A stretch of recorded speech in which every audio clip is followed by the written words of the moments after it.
We are going to talk to Stacey Williams, who is Jeffrey Epstein's former girlfriend. She says she was groped by Donald Trump back in 1993 in Trump Tower. Stacey, thank you so much for being with us. Tell me about what happened to you. Yes, I dated Jeffrey Epstein very briefly in 1983. And, his best friend at that time was Donald Trump. They had a very close friendship. And one day I was on a walk with Jeffrey, and he said, let's stop in and see Donald in his office at Trump Tower.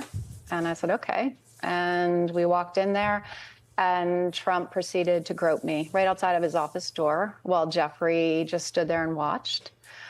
His hands were all over my body, and it was very odd because the two of them were talking about,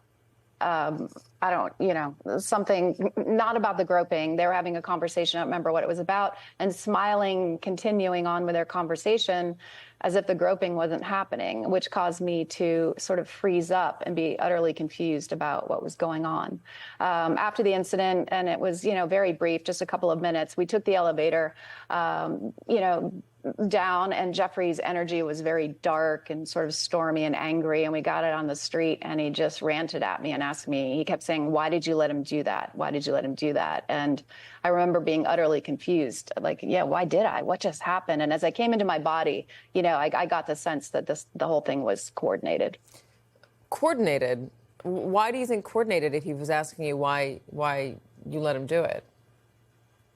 Well, Jeffrey, I had told him many times that, I was very combative when men would grope me or touch me or assault me, whether they were photographers from the industry or men on the streets of Paris or whatever it was, and that I had been reprimanded by a couple of agents for being, combative, which was basically just standing up to sexual assault in studios.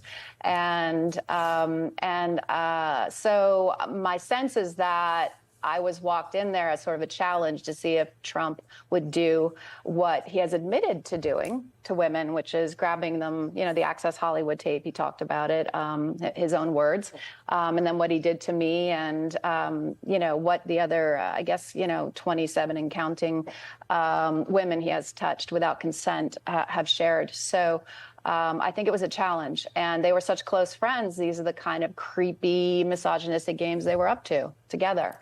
What's your reaction to the emails that we're discovering today? My reaction is they make total sense. They're completely familiar. They were very close. And, the other reaction is that's the intellectual. I'll say the emotional is this like, every time there's a new wave of news about this crazy story, I'm reminded of what the two of them did to me together. And it makes me sick. And then, of course, my mind, goes out to the survivors of Jeffrey's, trafficking victims and those who were young girls at the time. And it breaks my heart. People have tried to discredit you. They've called you, or Caroline Levitt in particular, has called you a former activist for Barack Obama. She says your allegations are unequivocally false. It's a fake story. Mm-hmm. They claim it's a fake story contrived by the Harris campaign. What's your response? So, first of all, I welcome her to speak to the world-renowned polygraph examiner who issued my polygraph. She's also welcome to have a conversation with Michael Wolff, who has confirmed, who Jeffrey confirmed the story to about what they did to me together. I shared the postcard, the post-assault love note. I call it a love note from Donald Trump, which was, the public has seen it.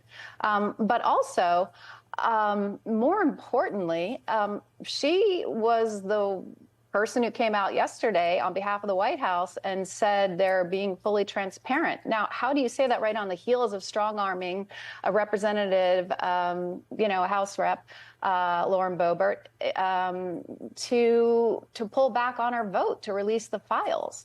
That is the antithesis of transparency.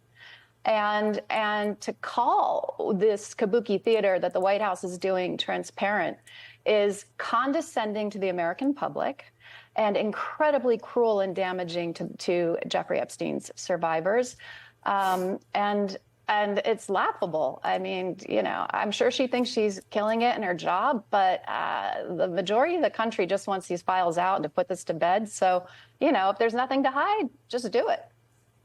Do you think Donald Trump could really have nothing to hide here? I mean, I know you've detailed your experience with him, but beyond that, do you think maybe he just had a bad relationship or a bad friend that he eventually cut off, and maybe he wasn't very vocal about why he thought the guy was a bad guy, but ultimately that's about as far as it goes? Is that a possibility?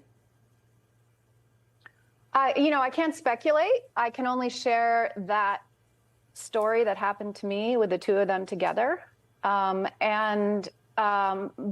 again, to get back to this issue of like, if he did nothing wrong, and we've all had some friends that we've cut off and we didn't like, so it's normal, then just release the files. I mean, there's nothing to hide. It just makes no sense. And like the longer this goes on, I mean, come on, I've been talking about this since last fall now. And how are we still litigating whether or not they were friends? It's like, it's just laughable. It's laughable, you know? So, yeah. It's you know, it's depressing, it's horrific, and these survivors deserve justice, and it is so enraging that, you know, survivors like myself or the Epstein survivors, you know, have to get into this really uncomfortable position to come out here and tell these stories and be embarrassed and be uncomfortable and expose ourselves like this, and the abusers get to remain in the shadows. Yeah. It's horrible. And I mean, I don't know how Levitt can actually look in the mirror when she's allowing this to go on. And I know you've written that you think that this whole thing is putting you and the other, as you just said, the victims in a terrible position, that it's a game of political chicken right now.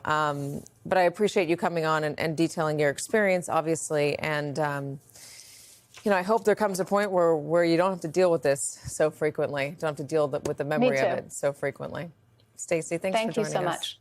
It's really good to have you. Appreciate it. Thank you. Take care. You too. Thanks. Bye.